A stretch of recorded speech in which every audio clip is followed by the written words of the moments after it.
जब आप प्रार्थना में रहते हैं और रोजों में रहते हैं, रोजे आपके जो उपवास हैं वो आपकी जो शरीर की इच्छाएं हैं, आपका शरीर का जो आप पर शरीर क्यों कामयाब नहीं होते क्रिश्चियन? क्योंकि उनका शरीर भारी है उन पे।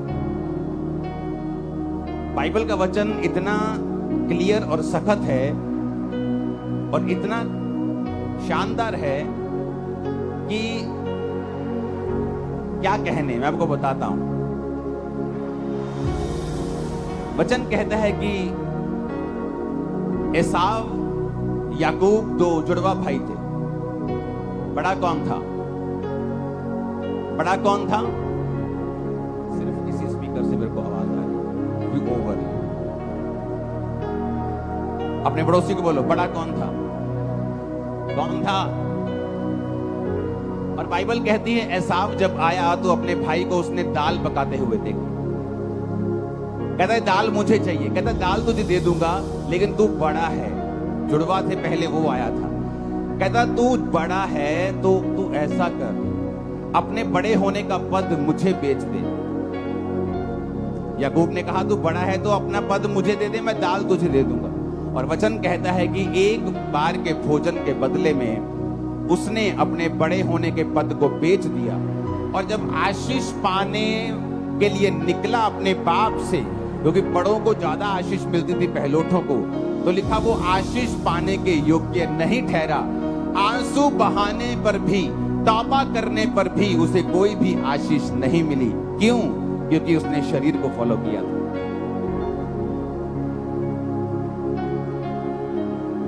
जो लोग शरीर को फॉलो करते हैं वो आशीष पाने के योग्य नहीं। वचन कहता है कि अगर आप व्यभिचार में गिर गए, अगर आप पाप में गिर गए, अगर आप चोरी में गिर गए, तो आप सेवा करने के भी काबिल नहीं हैं उच्च पद की। वचन तो इतना गहरा है वचन। तो शैतान लोगों को नाकामयाब कैसे करता है? उनको शरीर के पीछे लगाता है, उनको पाप के पीछे लगाता है, डर के पीछे लगाता है, लोभ के पीछे लगाता है, लालच के पीछे, घमंड के पीछे, व्यभिचार के पीछे। और रोजे के उपवास क्या करता है? जब आप उपवास करते हैं, उपवास आपके शारीरिक जो आपका बॉस बन गया शरीर। अगर शरीर ने कह दिया कि रात को आपको मोबाइल देखना ही देखना है, गंदी फिल्म देखनी ही देखनी है, तो आप उसको करते हैं क्योंकि आपका शरीर भारा है, आपकी स्पिरिट हल्की है। आपका बॉस आपका शरीर है। और इसीलिए जब आत्मिक कामों में आप जाते हैं, जब आपको एक ब्रेक थ्रू की जरूरत होती है, जब आपको एक हीलिंग की जरूरत होती है, जब आपको परमेश्वर का हाथ चाहिए होता है, तब क्या होता है? तब आप चाहते हुए भी कुछ नहीं कर सकते, क्योंकि आपकी आत्मिक जो जिंदगी है वो कमजोर है। और जब आपको जरूरत होती है आप कुछ कर नहीं पाते।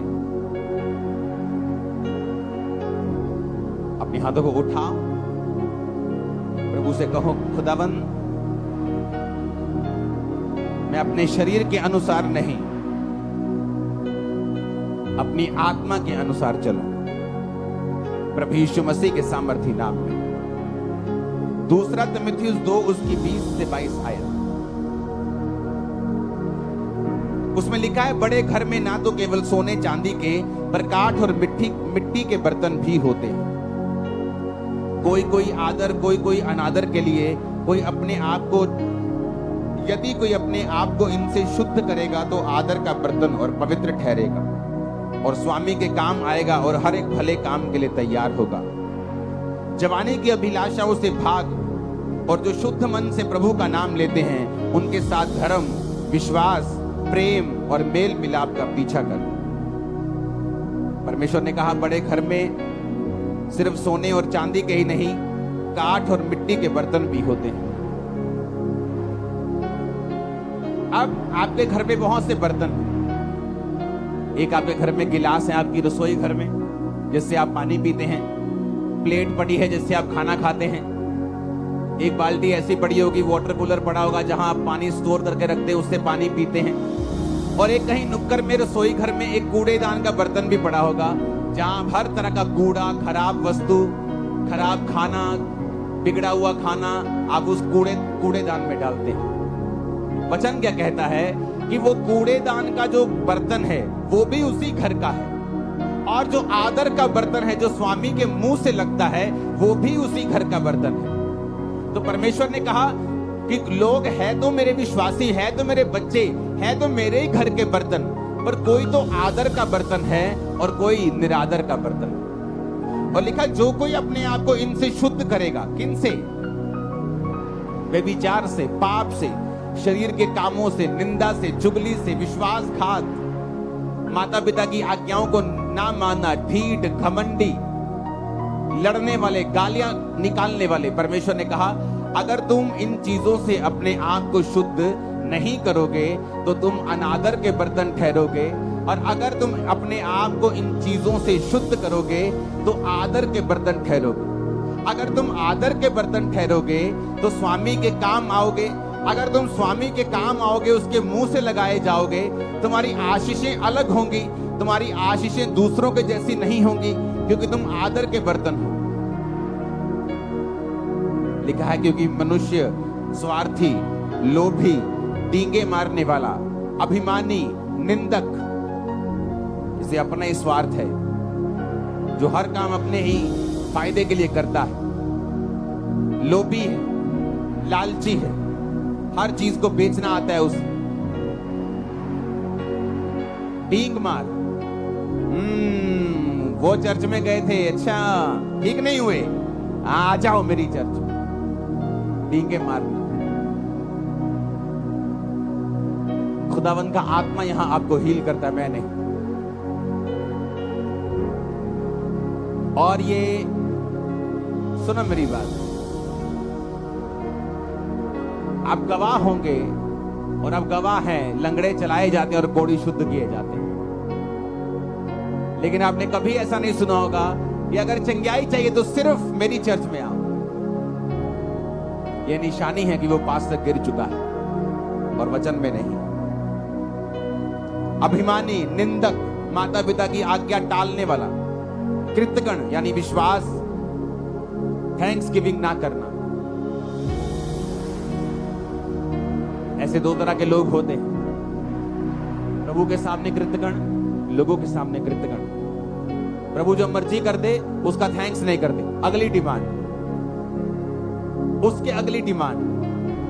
जो प्रभु ने पीछे किया उसका कोई थैंक्स नहीं, अगली डिमांड, उससे अगली, उससे अगली। उनको कृतघ्न बोलते हैं। और ऐसे लोग भी होते हैं, आप अगर उनके लिए कुछ करेंगे, बोले मैं तो इनका वर्कर हूं, ये तो इनका फर्ज बनता था करना। मैंने लाइफ में वर्कर देखे 30-30 साल से काम करते हुए, सेम सैलरी, धीरे धीरे सैलरी बढ़ रही है कछुए की चाल से, और कोई हेल्प नहीं की। मैंने देखे हैं वर्कर लोगों के घरों में काम करते, लोगों की जिंदगियों में काम करते हुए। तो उसने कहा जब तुम्हारी हेल्प हो, जब तुम्हें कुछ मिले तो उसका थैंक्स करो, वो इंसान हो या परमेश्वर। अपवित्र, दया रहित, क्षमा रहित, दोष लगाने वाला, असंयमी, कठोर, भले के बैरी, विश्वासघाती, ढीठ, घमंडी, प्रभु के नहीं सुख विलास के चाहने वाले, भक्ति का भेष धरेंगे पर शक्ति को न मानेंगे, ऐसों से परे रहे। परमेश्वर ने कहा यदि तुम अपने आप को इनसे शुद्ध करोगे तो आदर के बर्तन ठहरोगे। पौलुस को देखो, कई बार हम दुखों से निराश हो जाते हैं कि परमेश्वर ये दुख क्यों आया, ये दुख क्यों है।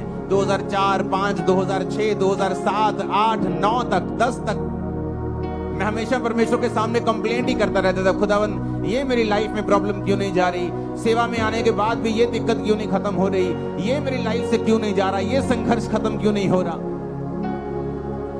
आज हम पौलुस की पत्रियों को पढ़ते हैं। अगर हम पौलुस की पत्रियों को पढ़ते हैं, उन 13-12 जितनी भी 13 पत्रियां हैं, तो पौलुस की पत्रियों को पढ़ते पढ़ते हमें यह समझ आती है कि पौलुस ने अपनी 13 पत्रियों में एक ही बात की है, तुम्हारे कैरेक्टर को किस तरह से मजबूत रखना है, क्योंकि शैतान तुम्हारे कैरेक्टर को खत्म करके ही तुम्हारी लाइफ में काम करता है। और पौलुस ने कहां से ये पत्रियां लिखी हैं? जेल में से। जेल कैसे गया? सुसमाचार के लिए, अपने पाप के लिए जेल नहीं गया। लोग अपने पापों के लिए जेल जाते और बोलते कि मैं प्रभु के लिए जा रहा हूं।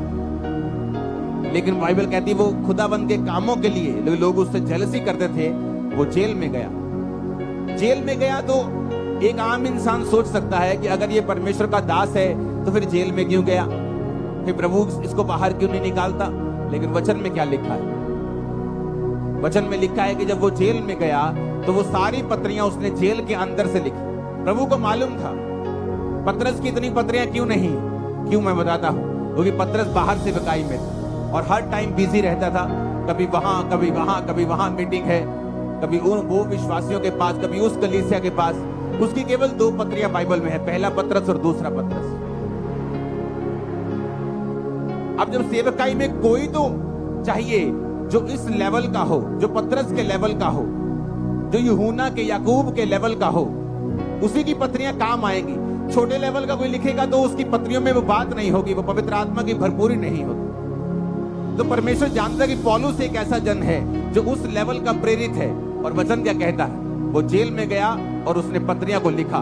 परमेश्वर का उसको जेल में डालने का रीजन ये था कि आने वाले समय में इतनी सेवकाई का असर पतरस का नहीं हुआ जितना पौलुस का हुआ। आज हम किसकी पत्रियों को पढ़ के अपने कैरेक्टर को सही रखते हैं? पौलुस की पत्रियों को पढ़ के, हाँ या ना? पौलुस की पत्रियां पढ़ते हैं। आप तीमुथियुस पढ़ो, जहां उसने लिखा है अपने स्पिरिचुअल सन को। उसने कहा मैं अपने आत्मिक पुत्र तीमुथियुस को लिखता हूं, ये करना है, ये करना है, ये करना है। दूसरा तीमुथियुस कैरेक्टर के बारे में, कुलुस्सियों कैरेक्टर के बारे में, थिस्सलुनीकियों कैरेक्टर के बारे में, तीतुस की पत्री, फिलेमोन की पत्री। अगर आप इन पत्रियों को पढ़ेंगे आपको कैरेक्टर नजर आएगा कि पौलुस ने कैरेक्टर के विषय में बहुत सी बातें की। हालेलुया। लेकिन कैसे की? बाइबल कहती है हर एक चीज मिलकर भलाई को पैदा करती है जो प्रभु यीशु से प्यार करते हैं। उसने अपने आप को पवित्र रखा, फास्टिंग में रखा, प्रेयर में रखा और जेल से पत्रियां लिखी जो आज तक हम पढ़ के आशीष पा रहे हैं। अपने हाथों को उठाओ, बोलो हर एक दुख के लिए जो खुदा की मर्जी से आया, मैं खुदा का थैंक्स करता हूं। ऊंची आवाज में बात करो।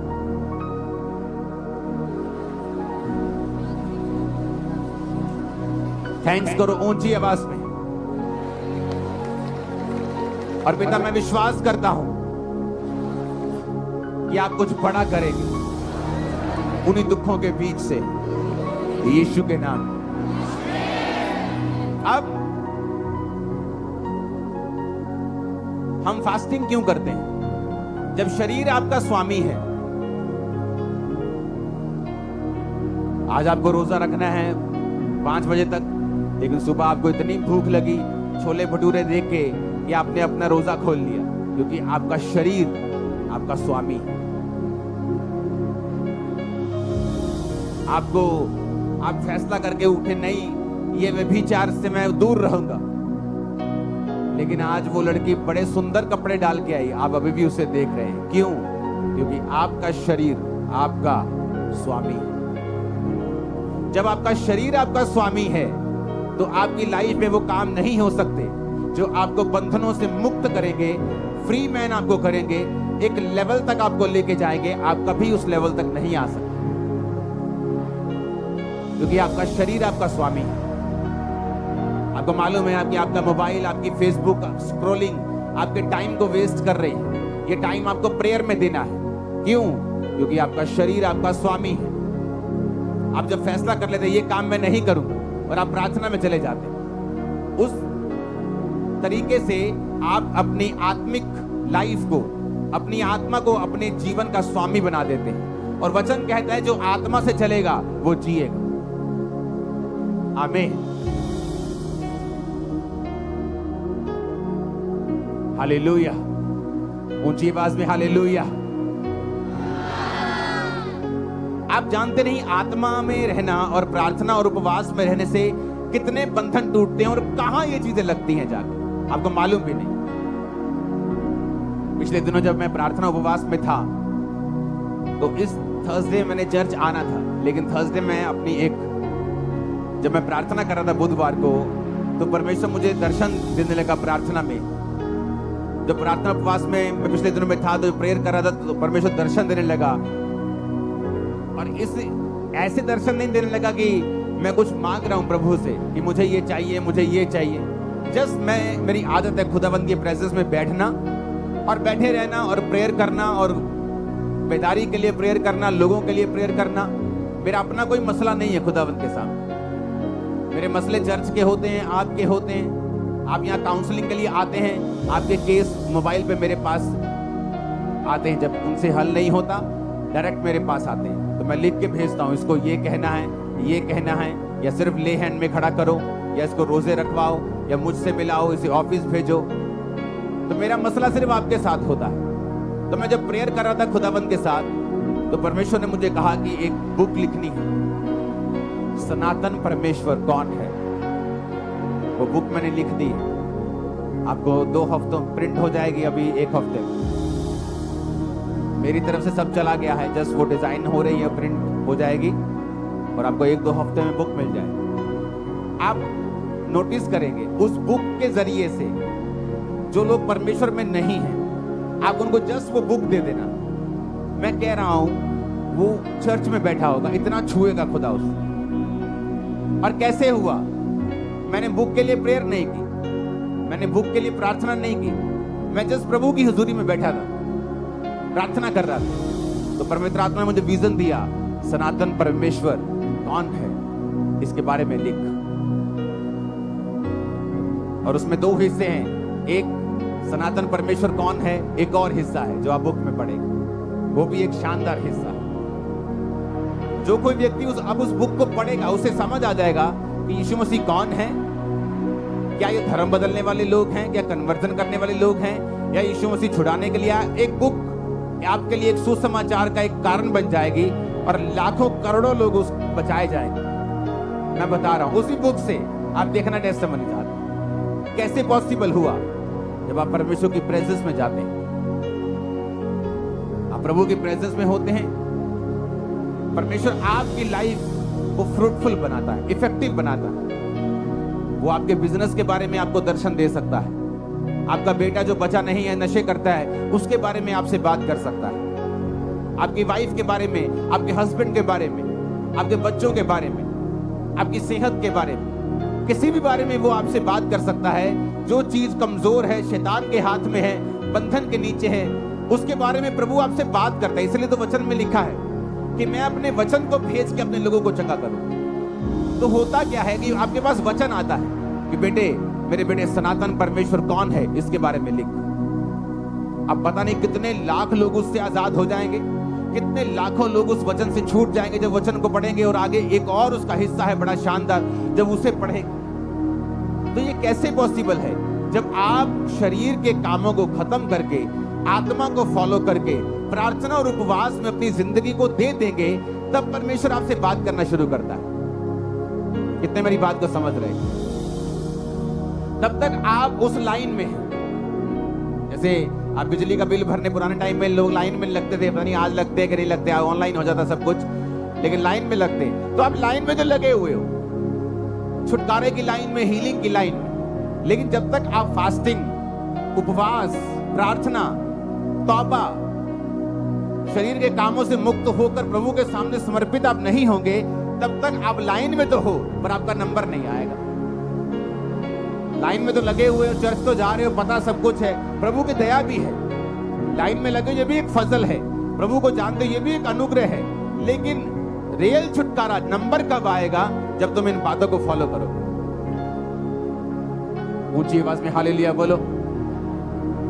और जब हम उपवास करते हैं, क्या होता है?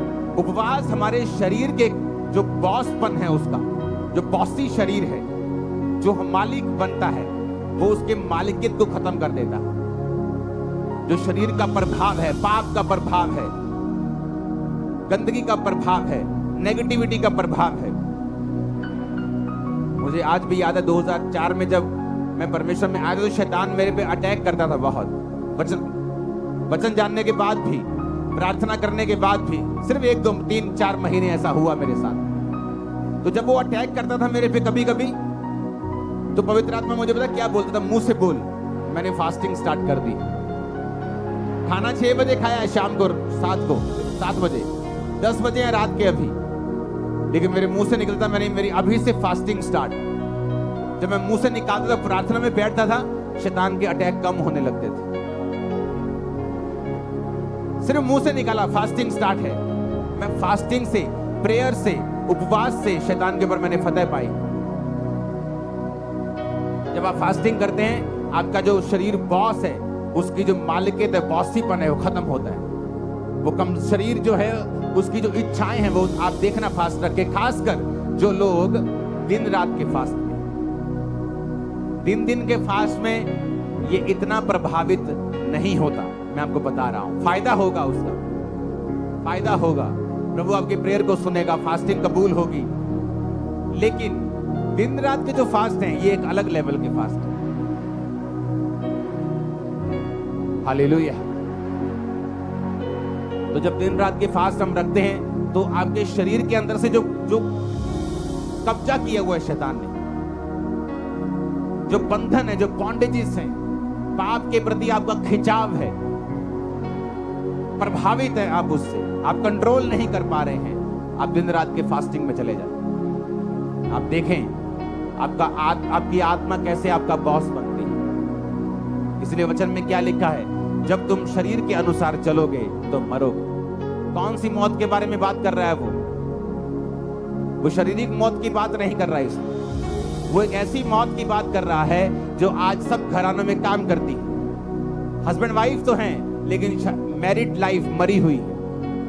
नाम से तो ठेकेदार है, पर बिजनेस मरा हुआ है। क्योंकि वचन कहता है जब तुम शरीर के अनुसार चलोगे तो मरोगे, पर अगर कहता आत्मा के अनुसार चलोगे तो जियोगे। हालेलुया। नाम से तो पास्टर हैं, पर सेवकाई मरी हुई, कोई रिजल्ट नहीं, कोई उत्साह नहीं लोगों, कोई अधीनगी नहीं, कोई लाइफ नहीं, कोई बोना नहीं, कोई प्रेयर नहीं। क्यों? आपको शरीर के ऊपर पास्टर को फतह पानी पड़ेगी, उसको पाप के ऊपर फतह पानी पड़ेगी, फिर वो लोगों को लीड कर सकता है। हालेलुया। आप जब फास्टिंग करेंगे, आपके शरीर के अंदर से वो जो पाप का प्रभाव है, जो हैवीपन है,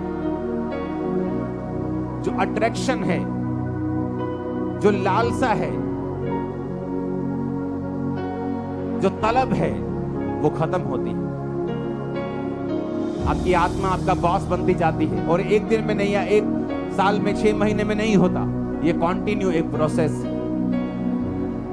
इस तरह मौसम बदलते हैं, गर्मी आती है, सर्दी आती है, बारिश आती है। आपकी आत्मा के जीवन में भी कई बार विश्वास में आप टॉप पे होते हैं, कई बार शैतान आपके विश्वास को हिला रहा होता है, मौसम आते हैं। पर जब आप कंटिन्यू फास्टिंग में और प्रेयर में रहते हैं, आप हर मौसम से निकल जाते हैं और आगे बढ़ते हैं। फिर समय आता है जो वचन में लिखा है कि फिर समय आने पर मैं तुझे फल दूंगा। समय आने पर तू फल लेके आएगा, जिस तरह वचन में लिखा है भजन संहिता 1 में, कि समय आने के ऊपर तेरे पत्ते तो हरे रहेंगे क्योंकि तू नदियों के किनारे लगा हुआ है, लेकिन समय आने पर फिर फल भी आएगा, गवाहियां भी आएंगी। आमीन। ऊंचे वाला चाहिए चर्च, ऊंची आवाज में आमीन बोलो। हालेलुया। ऊंची आवाज में हालेलुया बोलो।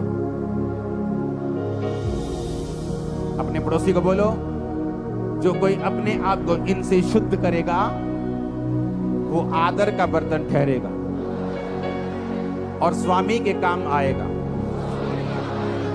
और हर एक भले काम के लिए तैयार होगा।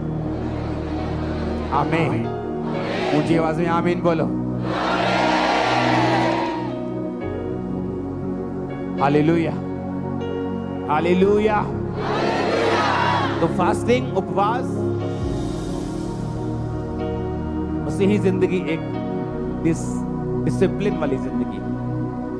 अगर आप मसीही हैं और आपकी लाइफ में डिसिप्लिन नहीं है, तो एक्चुअल में आप डिसाइपल नहीं, आप चेले नहीं। ये कहीं और होता होगा कि आप जाएं, जो मर्जी करें, जो मर्जी खाएं, जो मर्जी पिएं।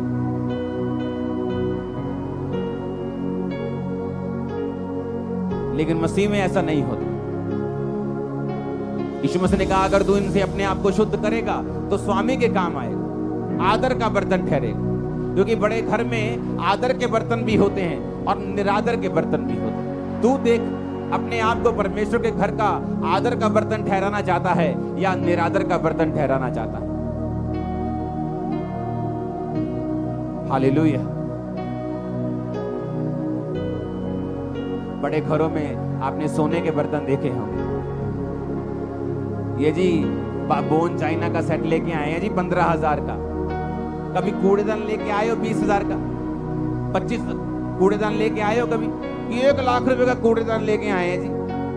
सोने के इसमें ओरिजिनल 24 कैरेट गोल्ड का उसमें लाइनें लगी हुई हैं। आप कभी नहीं करो। आप कूड़ेदान लेके आओगे बस मजबूत सा दे दो जी, कूड़ा डाले तो टूटे नहीं। लेकिन बर्तन लेके आओगे शानदार, जिससे पीना है, जिससे खाना है। काम हमारे निरादर के बर्तन वाले हैं और प्रभु से हम कहते हैं कि हमें आदर क्यों नहीं मिल रहा। मेरा बच्चा मेरा आदर क्यों नहीं करता? तुम प्रभु का आदर नहीं करते, लोग तुम्हारा आदर नहीं करते। मेरी फैमिली मेरे अधीन नहीं है जी। तुम परमेश्वर के अधीन नहीं हो, इसलिए तुम्हारा परिवार तुम्हारे अधीन नहीं। मेरा पति मेरी बात नहीं सुनता, तुम प्रभु की बात नहीं सुनती, इसलिए तुम्हारा पति तुम्हारी बात नहीं सुनता। सब कुछ जुड़ा हुआ है। तुम आत्मा में कामयाब हो जाओ, शरीर में कामयाबी तुम्हारे पीछे पड़ के तुम्हें मिलेगी, बाइबल कहती है। आत्मा में कामयाब हो जाओ, शरीर में कभी भी फेल नहीं हो सकते तुम लोग, कभी भी, नेवर। वो लाइन चेंज कर देगा तुम्हारी, लेकिन फेल नहीं होने देगा। हालेलुया। मसीह जिंदगी डिसिप्लिन वाली जिंदगी। मसीह में आके भी डिसिप्लिन नहीं है। अगर उन्हीं चौकों में खड़े होकर लड़कियों को छेड़ना है, अगर वैसे ही काम करने, वैसे ही मोबाइल चलाने, उन्हीं ब्लॉगर्स की तरह वैसे ही ब्लॉग बनाने और गालियां निकालनी है, अपने आप को क्रिश्चियन बोलना छोड़ दो। तुम उन लोगों की तरह नहीं हो। हालेलुया। जो लोग सुनते हैं संसारिक और शारीरिक गाने, मैंने क्रिश्चियन लोगों की शादियों में बजते हुए देखे हैं गाने, शराब के गाने, कोट कोट पिला दे, शराब के गाने क्रिश्चियन लोगों की शादियों में। इमेजिन करो कैसी बरकत परमेश्वर देगा। सोचो, जहां बरकत होनी चाहिए, जहां प्रभु की प्रेजेंस होनी चाहिए कि एक जोड़ा सदा के लिए मिल रहा है, वहां पे खुदा की अगर प्रेजेंस होगी तो उनकी लाइफ में बरकत आएगी, और वहां शैतान की प्रेजेंस होती। आप किस चीज से सुनते हैं बताओ? उस अंग का नाम क्या है? बोलो। कान से? कहां है कान? ये कान नहीं, इससे नहीं सुनते आप, मालूम है कि नहीं? मेरा क्लोजअप दिखाओ जरा। आप इससे नहीं सुनते हैं। ये जो कान है, इससे सुनते हो आप? नहीं, इसके अंदर एयर ड्रम, इसके अंदर कान का एक पर्दा है, उससे सुनते हो आप। इससे थोड़ी सुनते हो। ये तो एक मांस का टुकड़ा है। पहलवान देखे कभी ओलंपिक वाले? उनके यहां देखा क्या हुआ होता है? वो बज बज के उनके कान फट फट के मोटे हुए होते यहां से। अगर ये सुनते हैं तो जब वो मोटे हो जाते हैं, फिर वो कहां से सुनते हैं? वो तो अंदर से सुनते हैं भाई, इधर से। कान के अंदर जो होल है, यहाँ एक, वहां अंदर आवाज जाती है, कान का पर्दा उसे रिसीव करके सिग्नल भेजता है, दिमाग में जाते हैं तो आवाज आती है। ये थोड़ी सुनता है। फिर ये बनाया क्यों है? बात तो ये है, प्रभु ने कोई चीज फालतू में तो बनाई नहीं है। अगर मैं इसे हटा दूं, आप कई लोगों का देखोगे एक्सीडेंट में कान उखड़ जाता है, उनके कान होता ही नहीं है, फिर भी वो सुनते हैं। लेकिन परमेश्वर ने बनाया क्यों है फिर ये कान? अगर आप ध्यान से देखें एक पिक्चर में, कान और स्त्री का गर्भ दोनों सेम शेप के होते हैं। इधर लेफ्ट साइड पे स्त्री का गर्भ है, यूट्रस है, जहां बच्चा होता है। बच्चा और कान दोनों सेम शेप के होते हैं। दूसरी फोटो भी है आपके पास। कान और बच्चा और स्त्री का गर्भ, पिछली फोटो दिखाओ, दोनों सेम शेप के होते हैं। परमेश्वर ने जब कान अंदर बनाया तो परमेश्वर चाहता था कि इंसान जो है इस बात को समझे कि मैंने कान का बाहरी हिस्सा वो ऐसे भी छोड़ सकता था, यहां फ्लावर बना सकता था ऐसे सुंदर करने के लिए, लेकिन उसने गर्भ की शेप को लिया और तुम्हारे कान पे चिपका दिया। क्यों? क्योंकि परमेश्वर ने तुम्हें बहुत केयरफुली डिसाइड करने के लिए बोला है कि तुम अपनी लाइफ में क्या सुनोगे और क्या नहीं सुनोगे। क्यों? जब औरत के गर्भ में बीज जाता है तो वो बच्चा पैदा करता है। और जब परमेश्वर ने कहा तुम्हारा कान जो गर्भ की शेप का है, जब इसके अंदर बीज जाएगा, वो चाहे अच्छा बीज हो चाहे बुरा बीज हो। एक चोर का जब शादी होता है तो उसके भी बच्चा होता है। एक जादू टोना तांत्रिक, एक बंदों को मारने वाला एक कातल, जब वो भी शादी करता है तो बच्चा पैदा होता है। एक धर्मी जब शादी करता है तो भी बच्चा पैदा होता है। तो बच्चा अच्छा है या बुरा है, ये निर्भर करता है कि कौन उसे पैदा कर रहा है। परमेश्वर ने तुम्हारे कान को गर्भ के जैसा इसलिए बनाया है कि परमेश्वर कहता है कि कान के अंदर क्या डलेगा, अच्छा या बुरा, ये तुम डिसाइड करोगे। जैसा तुम डालोगे तुम्हारी जिंदगी का फल वैसा ही होगा, अच्छा या बुरा। अब तुमने गाने डालने हैं, शराब के गाने डालने हैं, वो गाने डालने जिससे बीपी बढ़ जाता है, तुम शारीरिक जोश में आ जाते हो, वाट देंगे, टोक देंगे, तुम्हारा वो भला करने वाले नहीं। मैं खड़दा, मैं जानदा, मैं आंदा, वो तुम्हारा भला करने वाले नहीं। इसलिए प्रभु ने कहा ध्यान से देखो कि क्या सुनते हो। जब मैं चर्च में से वापस आया करता था तो मेरी आदत थी हिंदी गाने सुनने की, तो हिंदी गाने मैं सुनता था।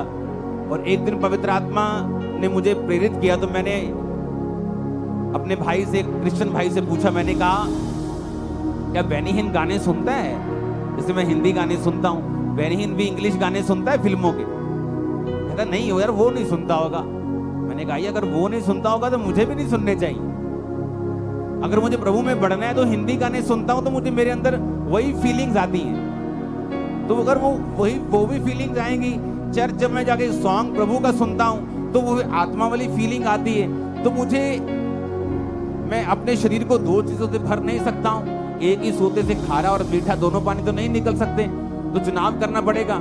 उस दिन से कैसेट्स होती थी, तब सारी फेंक दी थी, कोई गाना नहीं सुना। और पवित्र आत्मा कैसे भरता है? जब मैं सॉन्ग सुनता था, ये सुखविंदर साथ होता था सॉन्ग 2004 से 5 से, जब गीत गाते थे, सॉन्ग सुनते थे, तो वो सॉन्ग सारा हफ्ता दिमाग में बजता था, जब तक अगली मीटिंग नहीं आती थी। 3-4 दिन वो सॉन्ग बजी जाना आत्मा में, जब तक कोई और सॉन्ग नहीं सुन लेना। उस वजह से पवित्र आत्मा से हम भरपूर रहते थे, सब लोग जितने इस नियम के ऊपर चलते थे। तो परमेश्वर ने कान क्यों बनाया? उस फोटो को देखेंगे। परमेश्वर ने कान गर्भ के जैसा क्यों दिया है? जबकि जो सुनने वाली चीज है वो तो अंदर है, कान का पर्दा तो अंदर है। लोग बोलते जी मेरे थप्पड़ मारा किसी ने, कान का पर्दा फट गया, अब सुनता नहीं। अगर इस कान से सुना जाता तो ये फटता तो कान नहीं सुनता, पर अंदर का पर्दा फटता है तो कान नहीं सुनता, क्योंकि ये परमेश्वर ने गर्भ के जैसा बनाया है, ताकि जो कुछ तुम अंदर लोगे, गाने, गालियां, सांसारिक चीजें, किस दोस्त के साथ आप बैठ रहे हो, ऐसा दोस्त जो आपके साथ जब बैठता है, जब आप उठते हैं तो आपका विश्वास कम हुआ होता है, वो आपके अंदर नेगेटिव चीजें डालता है। वो ठीक है चर्च, वो कदी कदी चल जाया कर, उन लोगों ने भी बना के रखनी है, वो ले एकड़ी चर्च है जी सारे लोगों का वखरा ही कर देती है, और आपको थोड़ी। आप क्या सुनते हैं मायने रखता है। आप अगर नेगेटिव सुनेंगे और उस नेगेटिव को कैंसिल नहीं करेंगे, आपने मान लिया कुछ नेगेटिव सुना और आपको मालूम नहीं है कि उसे कैंसिल करना है, उसे रिजेक्ट करना है, ऐसे लोगों के पास नेक्स्ट टाइम मत बैठे जहां बैठने पर आपका विश्वास कमजोर होता है। कुछ महीनों के लिए त्याग दें। वो दोस्त जो मैंने 2007-8 में त्याग दिए, 15-16 साल बाद मुझे मिलते हैं आज, लेकिन आज मेरी बातों का असर उन पे होता है, उनकी बातों का असर मेरे पे नहीं होता। क्यों? एक समय था अगर क्रिश्चियन होने के बाद भी अगर मैं उनके साथ रहता तो हो सकता उनकी बातों का असर मुझ पे हो। जब मैंने अपनी 10th को कंप्लीट किया था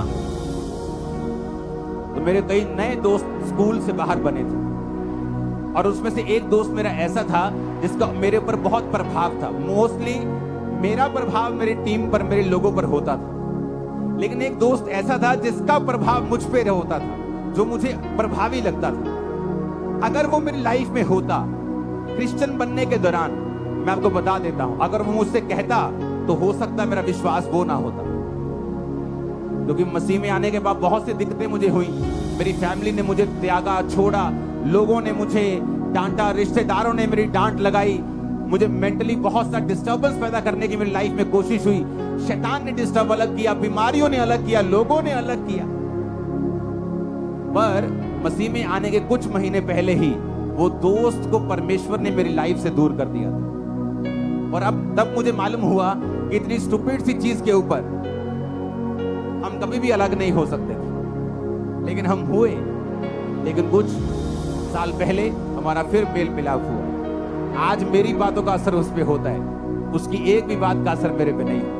टाइम होता है, एक समय होता है, खुदाबंद आपकी बोलता है सहेली छोड़ दे मेरी बेटी, अपने दोस्त को मेरे बेटे छोड़ दे, अपने इस रिश्तेदार को छोड़ दे, कुछ साल के लिए अलग हो जा, अपनी लाइफ बना, अपना कैरियर बना। अरे यूपीएससी एग्जाम में भी, संसारिक सफलता लेने के लिए भी बच्चे जो हैं कुछ देर के लिए अलग हो जाते। माता पिता अपने शहर को छोड़ के बच्चों के साथ दिल्ली चले जाते एग्जाम की तैयारी करने के लिए। एक संसारिक आदमी को मालूम है संसारिक दृष्टि में कामयाब होने के लिए हमें त्याग करना पड़ेगा। और आदमी के लोग इतने मूर्ख और इतने अंधे और इतने बहरे और गूंगे हैं कि वो त्याग करने के लिए बिल्कुल तैयार नहीं। उनको लगता है कोई त्याग करने की जरूरत नहीं, घर में बार बनाओ कोई प्रॉब्लम नहीं, घर में शराब पियो कोई प्रॉब्लम नहीं, कैसी भी संगति करो कोई प्रॉब्लम नहीं, कहीं भी जाओ कोई प्रॉब्लम नहीं, चर्च भी जाओ, उधर भी जाओ, जब उनका प्रोग्राम आता है, उस धर्म का आता है, उधर भी जाओ, सब जगह जाओ। इसीलिए तो आप यहां बैठे हो जहां आपको नहीं होना चाहिए। 10 साल से नाम ठेकेदार है, लेकिन ठेका कोई नहीं है। आप वहां बैठे हो जहां आपको नहीं होना चाहिए। आपको फलवंत होना चाहिए था, बढ़ना चाहिए था। बढ़े क्यों नहीं? क्योंकि क्रिश्चियन व्यक्ति के बारे में बाइबल कहती है कि नमक का स्वाद अगर बिगड़ गया तो वो किसी काम का नहीं। दूसरा बंदा पापी हो सकता है शारीरिक रीति से कामयाब हो जाए, लेकिन क्रिश्चियन अगर खुदा से दूर होगा तो धक्के खाएगा और पैरों के नीचे आएगा, वचन कहता है। क्योंकि तुम सच्चाई को जानते हो, तुम्हारा न्याय अलग रीति से होता है। दूसरा गाने सुन के कामयाब हो सकता है संसारिक दृष्टि से, आत्मिक दृष्टि से वो भी एक नाकामयाब व्यक्ति है, लेकिन तुम शारीरिक और मानसिक और आत्मिक सब दृष्टि में नाकामयाब हो सकते हो, क्योंकि तुम्हारा न्याय अलग रीति से होता है। तुम प्रभु के लोग, तुम वचन जानते हो, सच्चाई जानते हो, तुम जानते हो तुम उजाले में हो, तुमने उजाले का स्वाद चखा है, तुम परमेश्वर को जानते हो। हालेलुया। जब सुबह अपने कानों में कंघी, जब अपने बालों में कंघी करने के लिए उठोगे तो अपने कानों पे ध्यान देना और सोचना कि आज मुझे क्या सुनना है, इस गर्भ के अंदर मुझे क्या लेके जाना है, अच्छा बीज या बुरा बीज। अच्छा बीज लेके जाऊंगा तो अच्छा फल लाएगा, बुरा बीज दूंगा तो बुरा फल आएगा। जमीन नहीं देखती, अब आम बोदोगे भी आम उगा देगी, अब डोटे बोदोगे डोटे उगा देगी, अब कांटे बोदोगे, कैक्टस बोदोगे, कैक्टस उगा देगी। जमीन नहीं देखती, जमीन बोलती मुझे बीज दे, मैं तुझे उगा दूंगी। कान भी, जीवन भी देखता नहीं क्या अच्छा है या बुरा है, वो तुम्हारा डिसीजन है, वो पावर तुम्हारे पास है, अंगों के पास नहीं। जमीन के पास उगाने की पावर है, तुम्हारे अंदर उगाने की पावर है, लेकिन उगाना क्या है ये तुम्हारे ऊपर निर्भर करता है। ऊंची आवाज में हालेलुया बोलो, ऊंची आवाज में फिर से हालेलुया बोलो।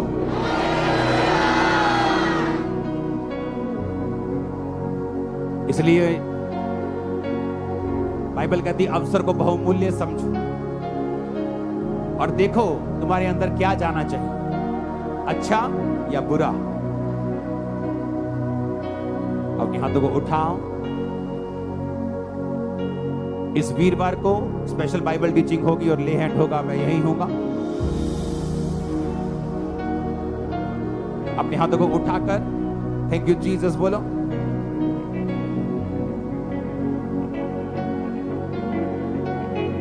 हिलाओ अपने हाथों को।